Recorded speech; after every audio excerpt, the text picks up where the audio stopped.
Alright, glycolysis. Glycolysis is probably the longest, hardest unit, and it's also the most important unit, so spend lots of time on it. It's going to help you with almost every single other unit after this.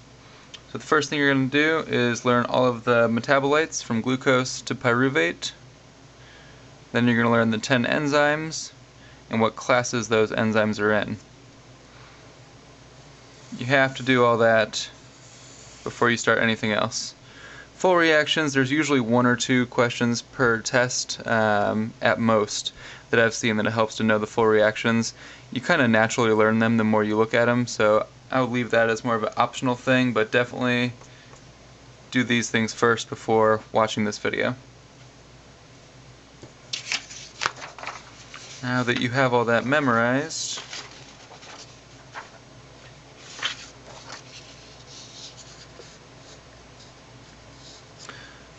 learn the net reaction of glycolysis. Easiest way to do it is essentially see what turns into what. Glucose, which has 6 carbons in it, turns into 2 pyruvates. Each pyruvate has 3 carbons in it. You have 2 ADPs, and you get out 2 ATP.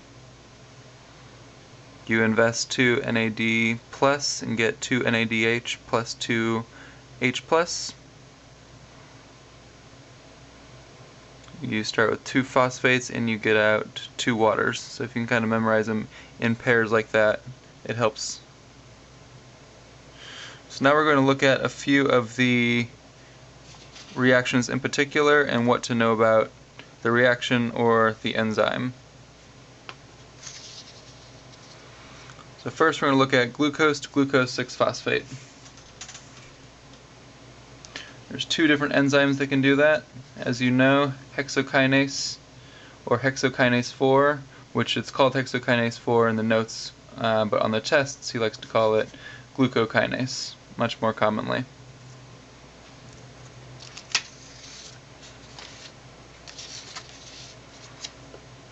So the first thing to know is where they're found. Hexokinase is in most tissues. Glucokinase associate with the liver.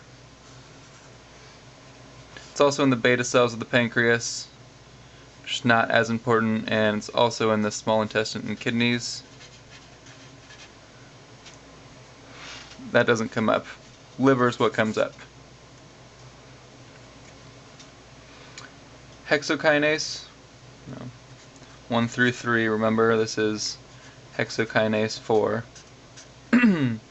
This is slower or less efficient compared to glucokinase, which is faster. Has a higher Vmax, higher Km.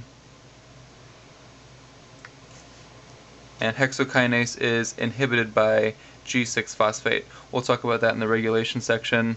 Just know every time you see this minus sign, that means inhibited. This means activated or stimulated.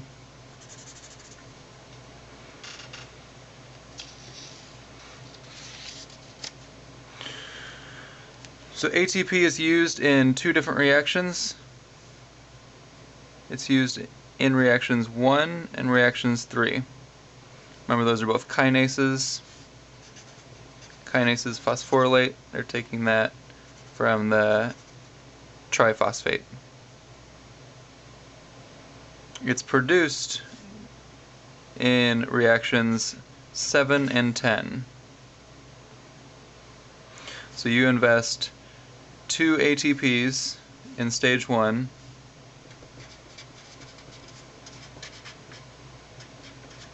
and you're getting out 4 ATPs, because remember, steps 6 through 10 happen twice.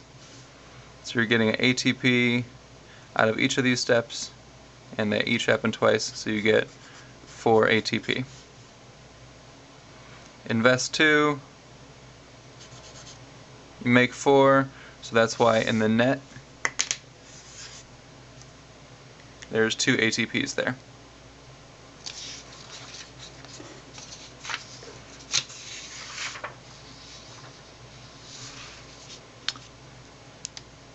A couple other things to note. Step 4 here, this lyase from aldolase, you have 1 going into 2. That's the signature of a lyase. That's what's called a cleavage reaction. Step 6 is probably the most complicated step, the one that most questions will pop up on. It's both an oxidation and a phosphorylation. So no, it's not just one or the other. Both things happen in step 6. The other things to know about step 6 is that it's niacin dependent, and you can know that by 2 ways. The enzyme that catalyzes step 6 is GAP dehydrogenase, also known as G3P dehydrogenase.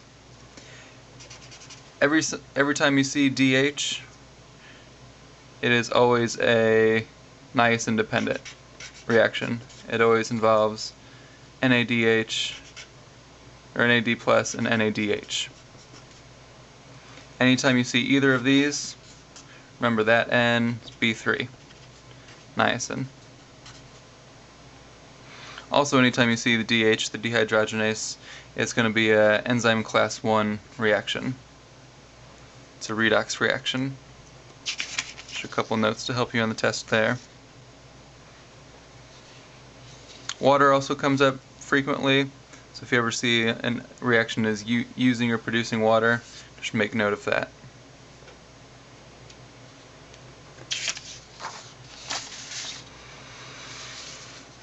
So we started with glucose, we've gone through all of the enzymes, and we're here with pyruvate.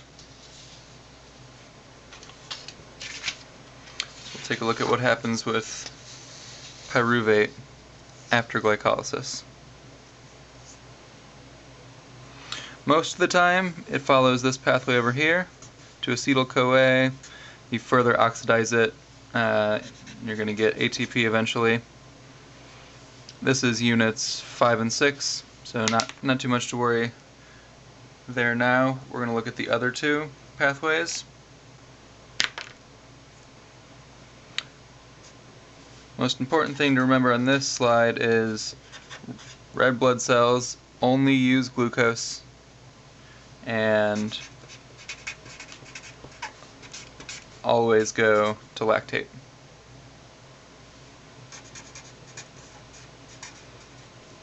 Muscles will go to lactate under vigorous exercise.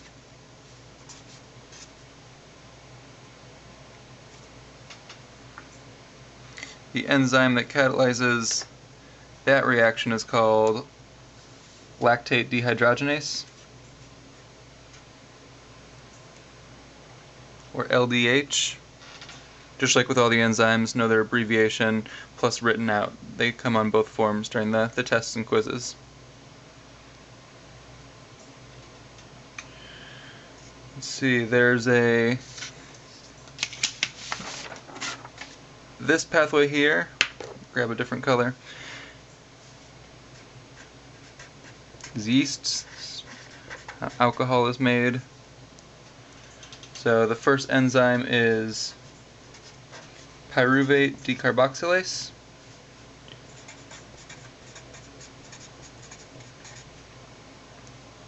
And remember, this one is not found in humans. The next one is called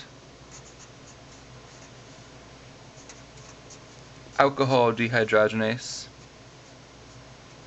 This one is found in humans, but normally it's taking our ethanol and converting it to acetaldehyde, not the other way around.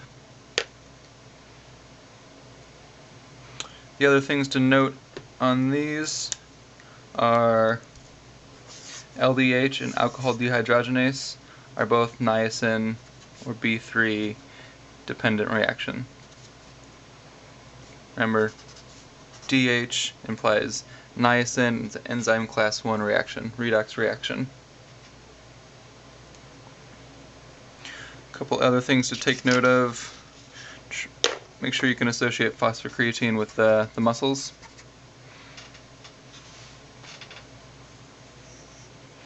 And ketone bodies are used by the brain during starvation.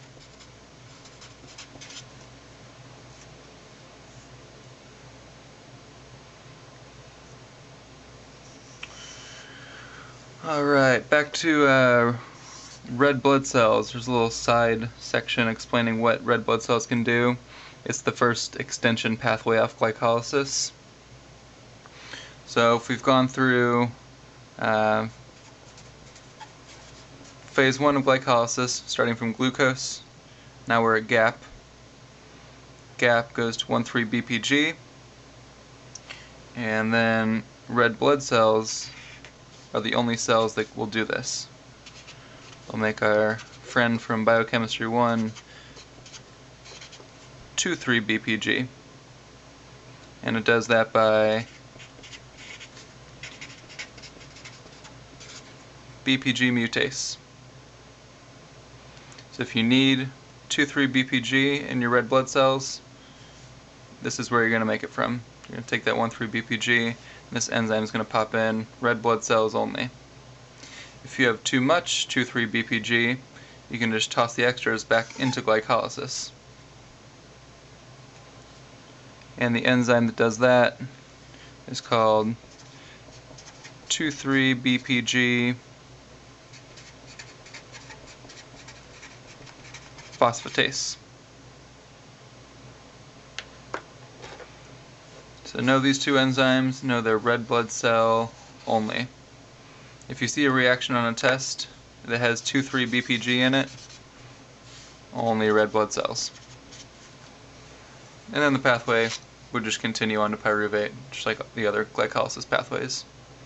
And from there, because it's a red blood cell, it will always 100% go to lactate.